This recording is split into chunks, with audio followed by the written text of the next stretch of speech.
Des conques tous les jours. Personne n'habite ici. Il n'y a que des oiseaux. Ceux-là, ils viennent d'Australie, par là-bas. Les plus gros, ce sont des oiseaux jamaïcains. Ils sont là tout le temps.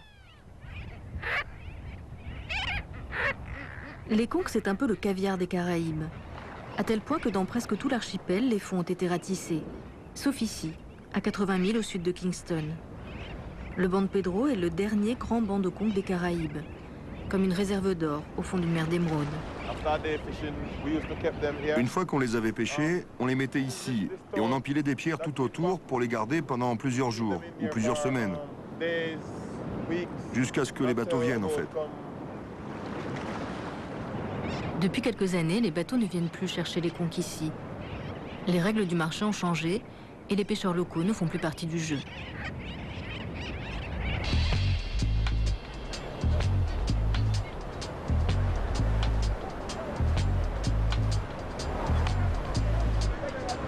Même si plus personne ne vient leur acheter leurs coquillages, les hommes sont toujours là pour le reste, les poissons et les langoustes. Car le banc de Pedro, c'est aussi la réserve de poissons de toute la Jamaïque.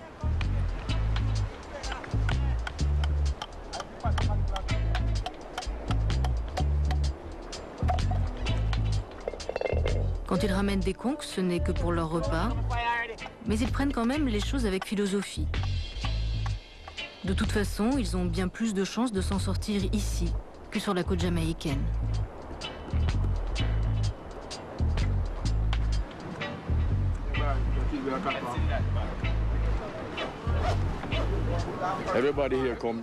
Tout le monde vient pour tenter d'améliorer sa condition. C'est pour ça qu'on laisse sa famille, sa maison pour s'isoler ici.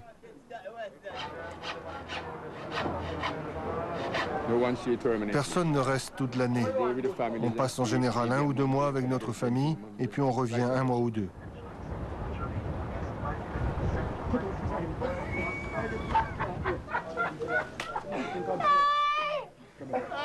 Des centaines de pêcheurs font donc régulièrement des allers et retours entre la Jamaïque et le banc de Pedro.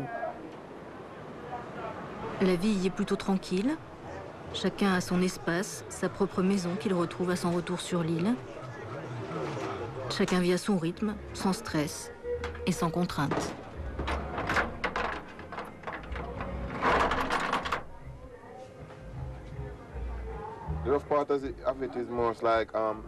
Le seul problème ici, c'est pour dormir et pour avoir de l'eau.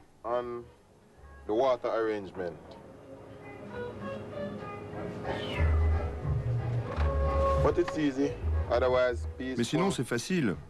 C'est calme, on gagne de l'argent et on s'amuse en même temps. Ça peut même être très agréable. Parfois, quand je rentre chez moi, cet endroit me manque vraiment.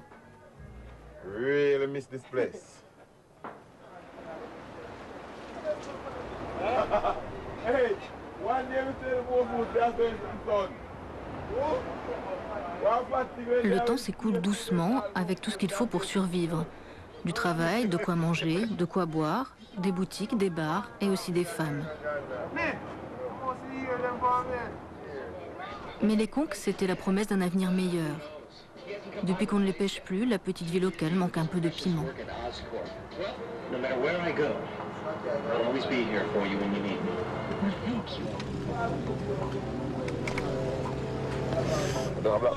Dave commence sa journée en douceur par une traversée de l'île quelque peu embrumée par le joint du matin. Car le cannabis, la ganja comme on l'appelle ici, en Jamaïque c'est un vrai mode de vie.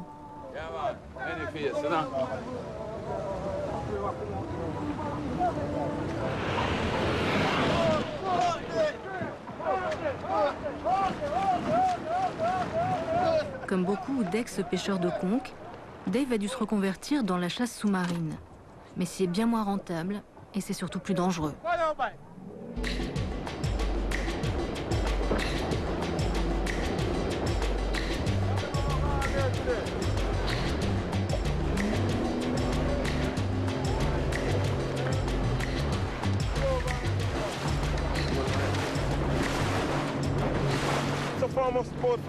C'est un peu comme un sport pour moi. Je travaille et je me divertis en même temps. Il n'y a que le danger qui me préoccupe, juste les requins. Ok, c'est là que je vais travailler aujourd'hui.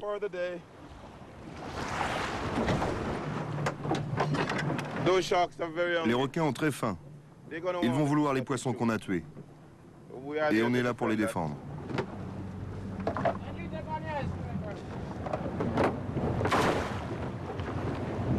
Ok. En ce moment, c'est la saison des conques, mais ce n'est pas nous qui les pêchons. Les industriels envoient de gros bateaux avec d'autres plongeurs pour ça. Nous ici, on ne plonge que pour les poissons.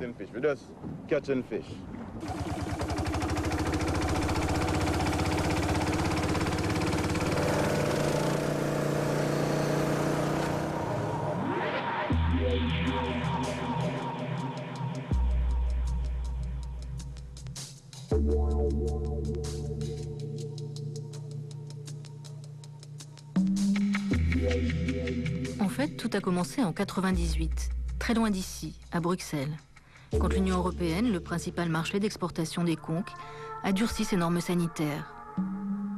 Elle veut aujourd'hui qu'ils soient pêchés par des bateaux frigos agréés par ses propres experts, des bateaux sur lesquels les plongeurs sont embarqués pendant plusieurs jours.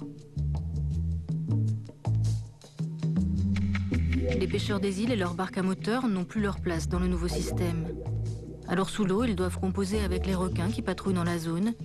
Les conques, elles, peuvent glisser librement sur le sable. Ils les laissent à d'autres prédateurs.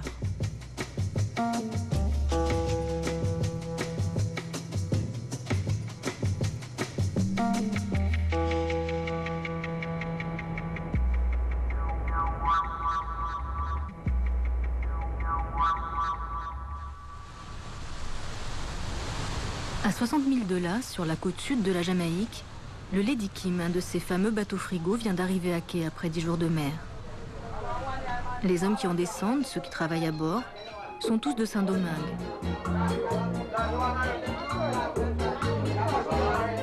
Les plongeurs dominicains sont connus ici pour être les meilleurs. Passer 1 ou 2 semaines sur un bateau, 12 heures par jour sous l'eau, ça ne leur fait pas peur. Ils ne viennent que pour ça. Lui, il vit ici. Nous, lui et moi, on vient en avion temporairement.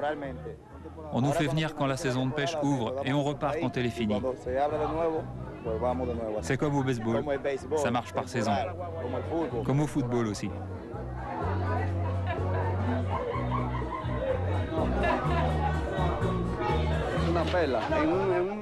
C'est une perle. On en trouve une sur 1000 conques que l'on pêche. C'est vraiment une chance. Moi, je suis fatigué. Ça fait 6 mois que j'ai quitté mon pays, ma famille.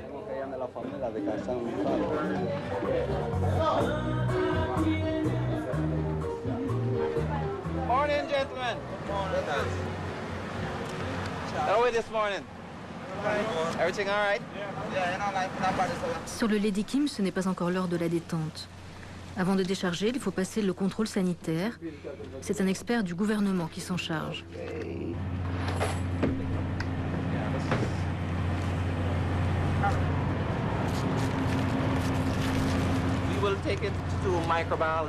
On va faire des tests microbiologiques pour voir s'il n'y a pas d'organismes nocifs, comme la salmonelle, la bactérie E. coli, le coliforme fécal, les staphylocoques et la listeria.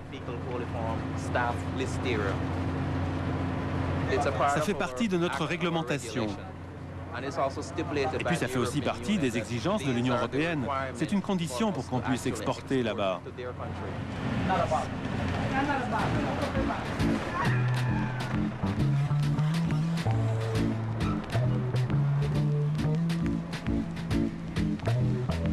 La plupart de ces conques seront envoyés aux États-Unis et surtout dans les Antilles françaises.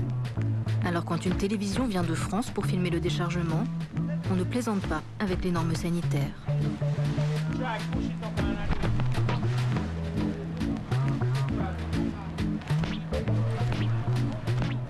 Les nouvelles règles européennes ont totalement désorganisé le marché.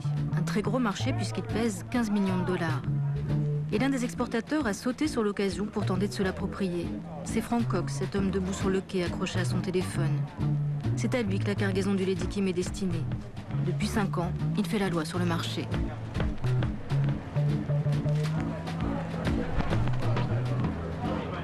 Il faut être là pour tout coordonner, pour s'assurer que tout est fait dans les règles, et puis aussi pour être sûr que rien ne sera volé. Le Lady Kim est presque tout seul à pêcher, parce que les licences sont extrêmement difficiles à obtenir. Il faut être en conformité avec la réglementation locale, européenne et américaine. C'est très difficile et c'est surtout très cher. La plupart des gens dépensent beaucoup de temps et d'énergie à tenter de contourner les règles. C'est pour ça que nous sommes en procès avec le gouvernement depuis si longtemps.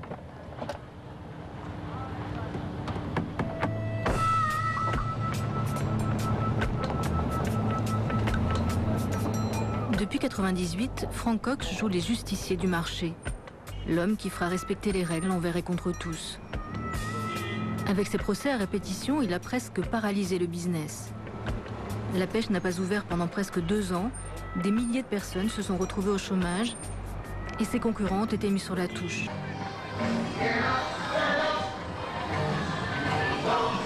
Kingston ne ressemble pas vraiment à une jungle, pourtant la guerre fait rage entre les exportateurs de coquillages. D'autant plus que ces dernières années, comme les conques sont une espèce protégée au niveau international, les quotas de pêche ont été réduits à une peau de chagrin. Entre l'avidité des locaux et les obligations imposées par les étrangers, il faut se battre pour rester dans la course.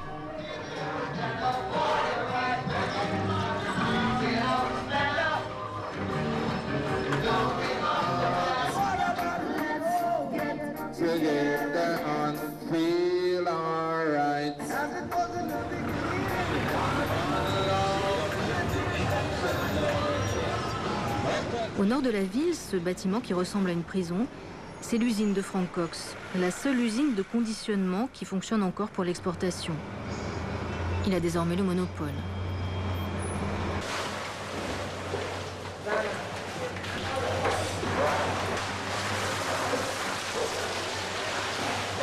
Mix it up a little bit for me.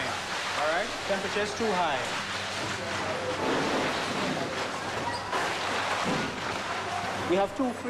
On a 2 congélateurs, donc on pourrait faire 2 fois plus de produits, mais on n'a pas les quotas pour ça.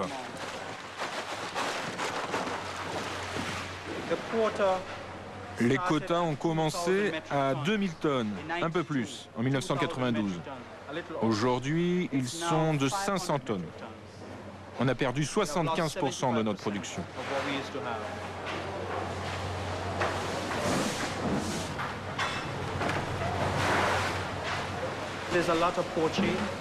Il y a beaucoup de braconniers, ils viennent essentiellement de la République dominicaine et du Honduras. Ces 2 pays sont les plus gros exportateurs de conques au monde, mais ils n'ont plus de conques chez eux, tout vient de la Jamaïque. C'est un risque énorme pour nous, et il faut que les autorités fassent quelque chose.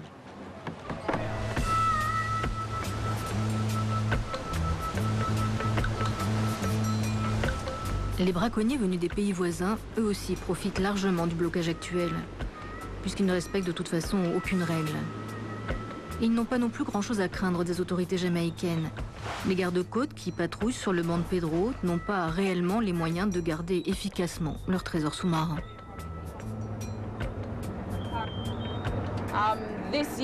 Depuis le début de l'année, on a repéré une dizaine de vaisseaux honduriens.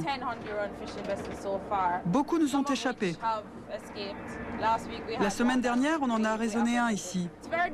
Mais c'est très difficile parce que le banc de Pedro est une zone immense. Et c'est aussi une zone de passage de la drogue qui va de Colombie vers les États-Unis. C'est un autre problème auquel on doit faire face.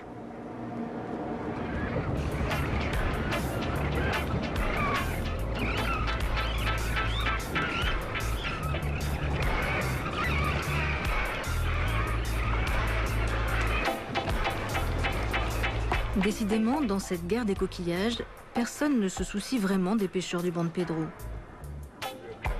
Ils sont voués à regarder tous les autres piller cette mine d'or à leurs pieds, alors qu'eux-mêmes ne peuvent pas y toucher. De retour de la pêche, Dave n'a toujours que ses poissons à négocier.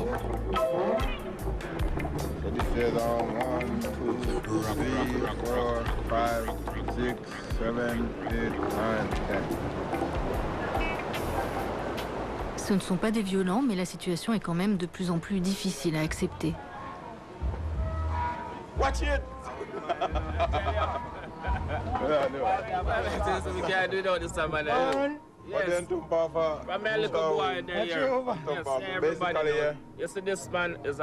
Lui, c'est le plus vieux d'entre nous. Quand j'ai commencé à venir ici à l'âge de 15 ans, j'ai caillé les poissons pour lui. Cet homme-là, c'est comme mon père. C'est nous les Jamaïcains qui devrions pêcher les conques. Comment vous comprenez, vous, qu'il n'y ait que les étrangers qui puissent faire ça ici? Comment vous comprenez ça? Il y a des gros bateaux qui viennent de partout, du Honduras, du Nicaragua, et qui pêchent tous les jours. Tous les jours. Personne ne les empêche de pêcher, eux. Il n'y a pas de règle pour eux. Il n'y en a que pour nous. Et puis c'est nous qui devrions récolter les conques pour les industriels. Mais c'est plus rentable pour eux de faire venir des étrangers.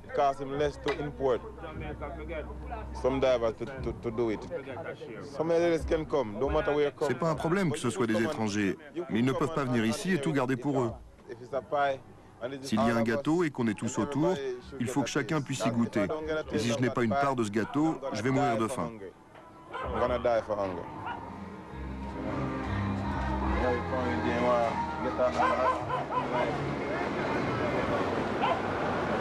Avec des pêcheurs spoliés, des hommes d'affaires à moitié ruinés et un gouvernement incapable de réguler le marché, la situation est devenue assez insoutenable, sur les îles comme à Kingston.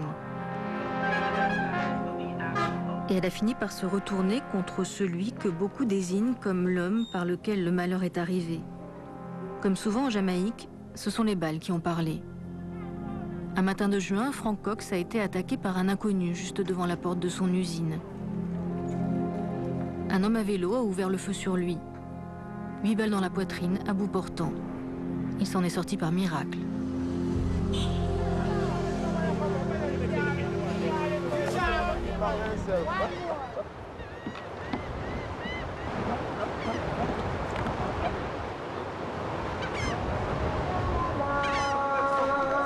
La vie reprend ses droits sur le banc de Pedro.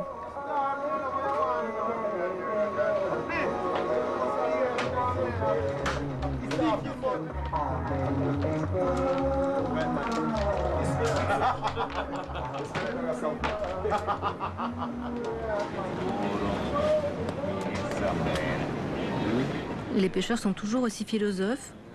Ils essaient de prendre leur avenir en main, avec ou sans les conques.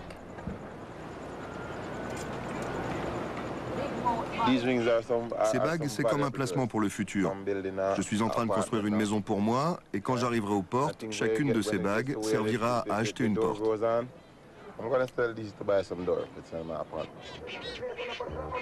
Coincés entre des normes trop sévères et des hommes d'affaires trop gourmands, il ne reste plus aux hommes du banc de Pedro qu'à profiter du présent. Leur avenir se décide ailleurs, à Kingston, à Bruxelles, bien loin de leur réalité et de cette belle mine d'or qui disparaît lentement sous leurs pieds.